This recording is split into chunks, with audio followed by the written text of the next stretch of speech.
दोस्तों, गाय की सेवा करने से, गाय को रोटी खिलाने से क्या फल मिलता है? गाय के किस अंग को स्पर्श करने से रोग नष्ट होते हैं? गाय को नमस्कार करने से क्या फल मिलता है? इसके मनुष्य को कितने फायदे मिलते हैं? आज इस प्राचीन महान कथा के माध्यम से हम आपको बताते हैं। तो चलिए बिना देरी किए आपको सुनाते हैं गौमाता की यह महान कथा।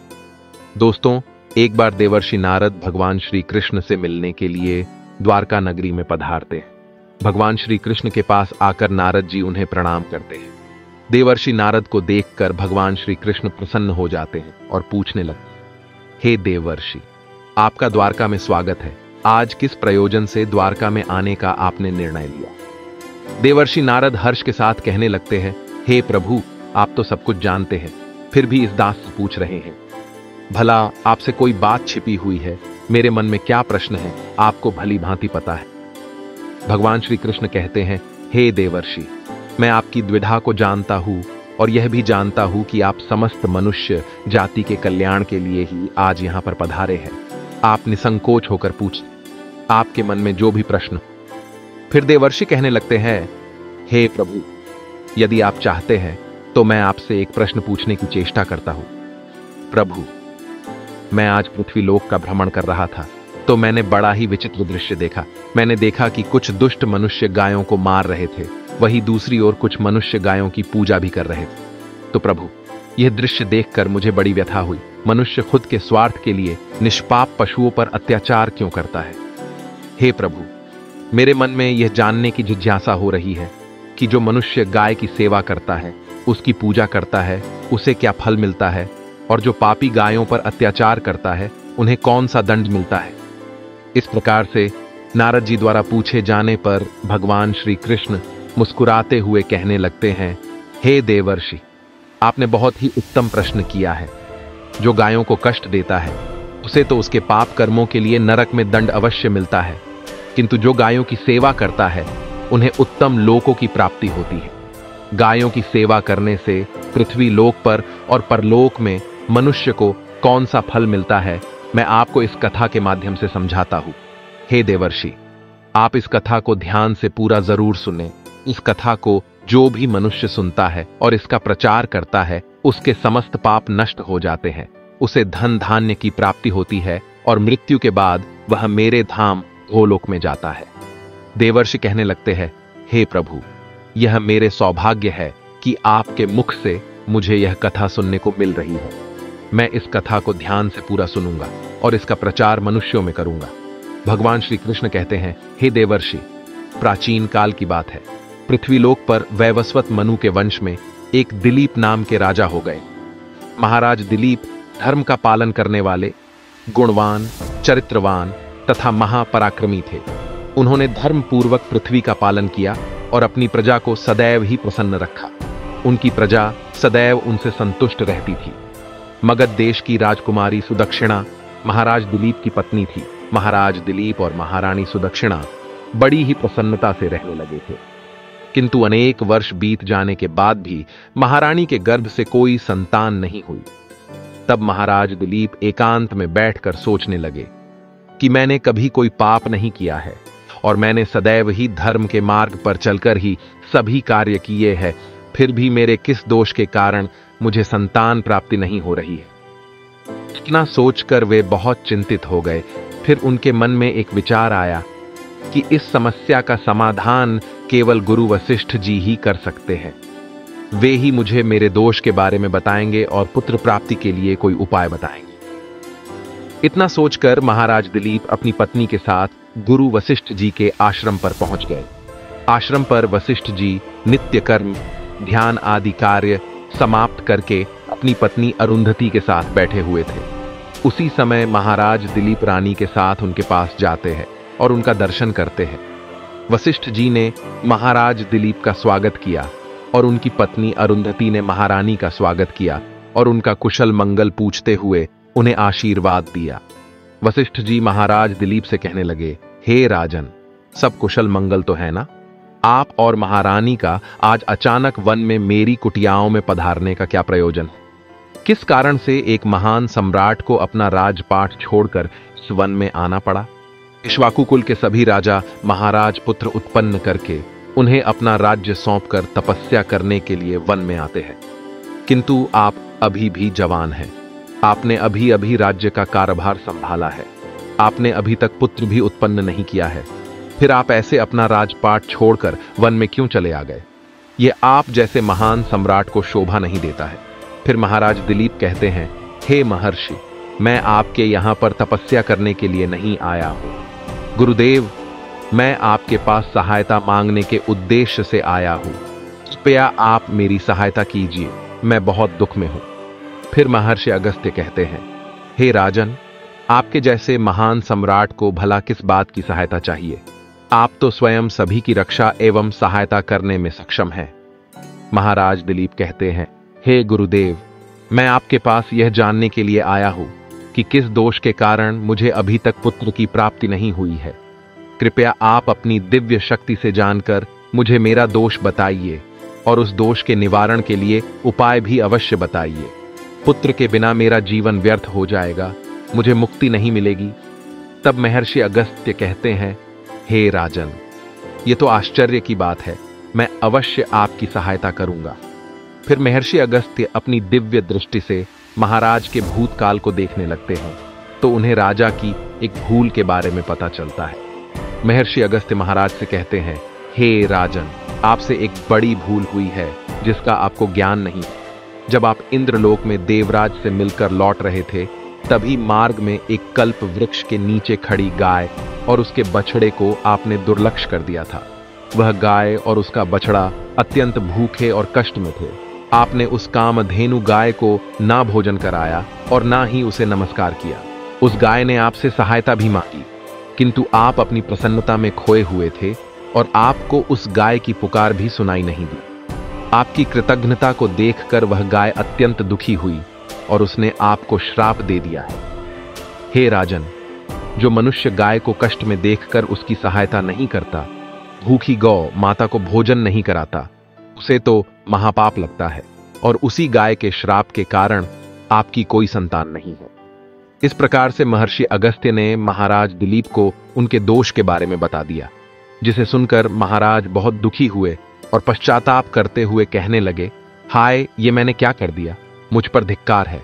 मेरी ही मूर्खता के कारण एक गाय को और उसके कोमल बछड़े को इतना दुख सहन करना पड़ा। मुझे तो अब राजा बने रहने का भी अधिकार नहीं है। महाराज महर्षि अगस्त्य से कहते हैं, हे गुरुदेव, मैं अपनी इस भूल को सुधारना चाहता हूं। कृपया आप ही मुझे कोई उपाय बताइए जिससे मैं इस घोर पाप से मुक्ति पा सकूं। मेरा अपराध क्षमा के योग्य नहीं है, किंतु फिर भी मैं प्रायश्चित करना चाहता हूं। फिर महर्षि अगस्त्य कहने लगते हैं, हे राजन, आप दुखी ना हो, इस दोष से मुक्ति का उपाय अवश्य है। आप मेरे आश्रम की नंदिनी नाम की गाय की सेवा करो। वह उसी कामधेनु गाय की पुत्री है जिसकी आपने सहायता नहीं की थी। अपनी पत्नी के साथ मिलकर तुम उस गाय की सेवा करो, उसकी आराधना करो, वह तुम्हें अवश्य पुत्र प्रदान करेगी। तभी वह नंदिनी गाय बाहर से उस आश्रम में प्रवेश करती।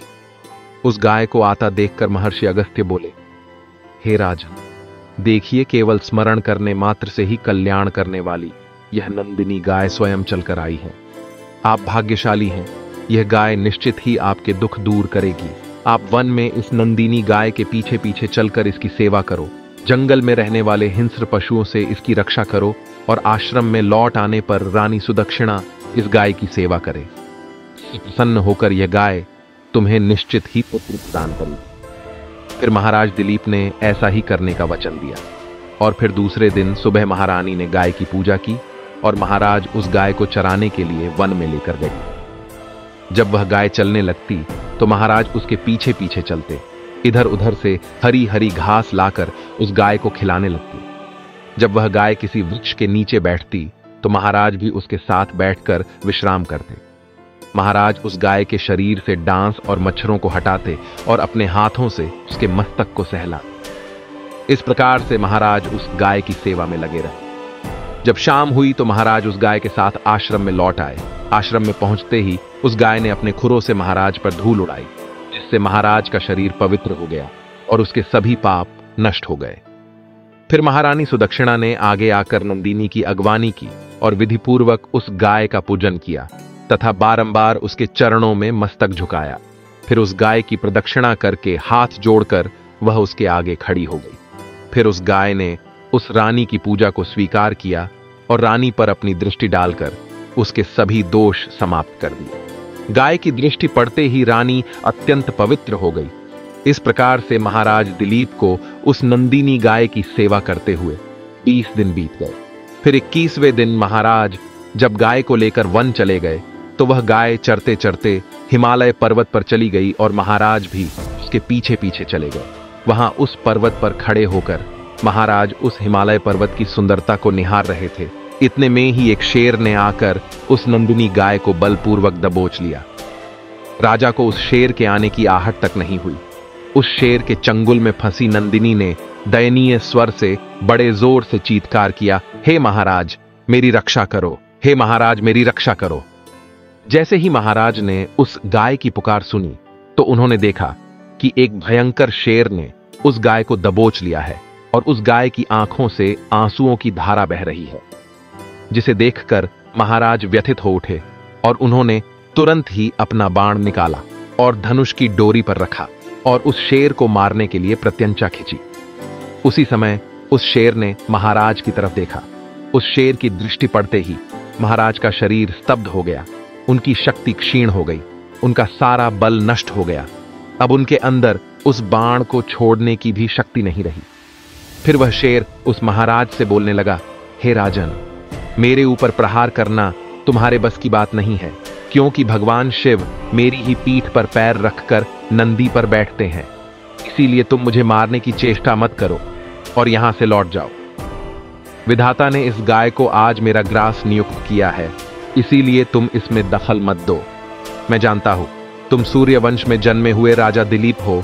इस हिमालय पर्वत पर भगवान शिव की बड़ी माया फैली हुई है, इसीलिए तुम तुरंत ही यहां से निकल जाओ। फिर महाराज बोलने लगे, मृगराज, कृपया आप इस गाय को ना मारे। यह महर्षि वशिष्ठ जी की संपूर्ण मनोरथों को पूर्ण करने वाली नंदिनी गाय है।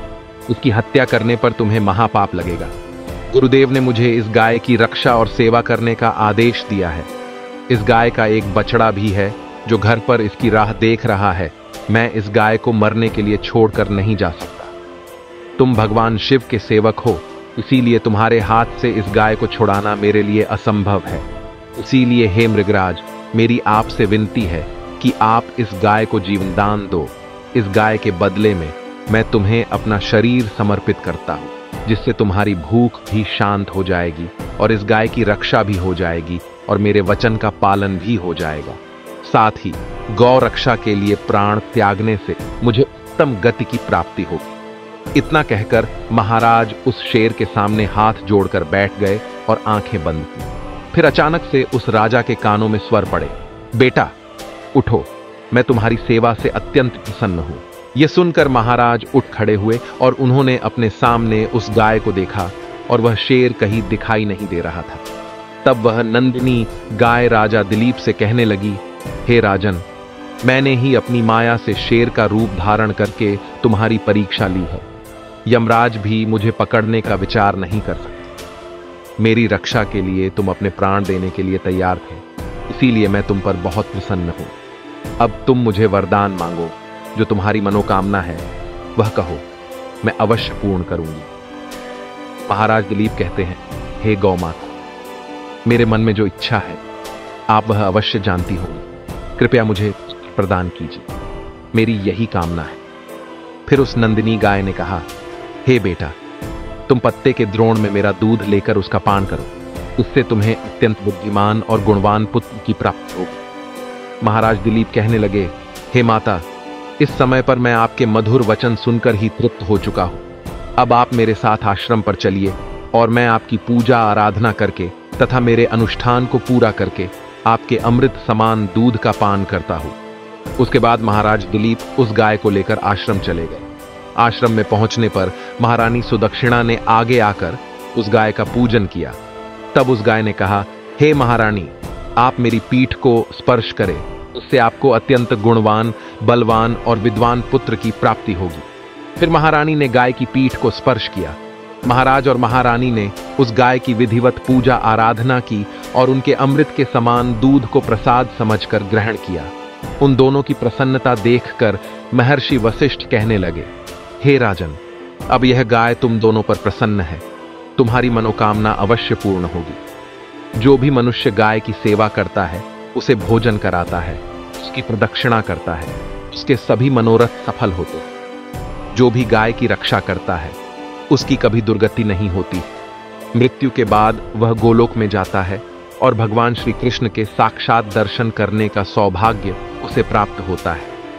जो श्रद्धा पूर्वक गाय का दूध पीता है, वह सभी रोगों से दूर रहता है। जो गाय की पीठ पर जो कुबड़ होता है, उसे स्पर्श कर लेता है, उसके सभी दोष और पाप नष्ट हो जाते हैं। जो गाय का दान करता है, वह वैतरणी नदी को गाय की पूंछ पकड़कर पार कर लेता है। जो स्त्री रोज गाय को रोटी खिलाती है, वह सौभाग्यशाली बन जाती है। गाय समस्त पापों का नाश करने वाली और सभी मनोरथों को पूर्ण करने वाली है। अतः सदैव इसका रक्षण, पूजन तथा इसे भोजन कराना चाहिए।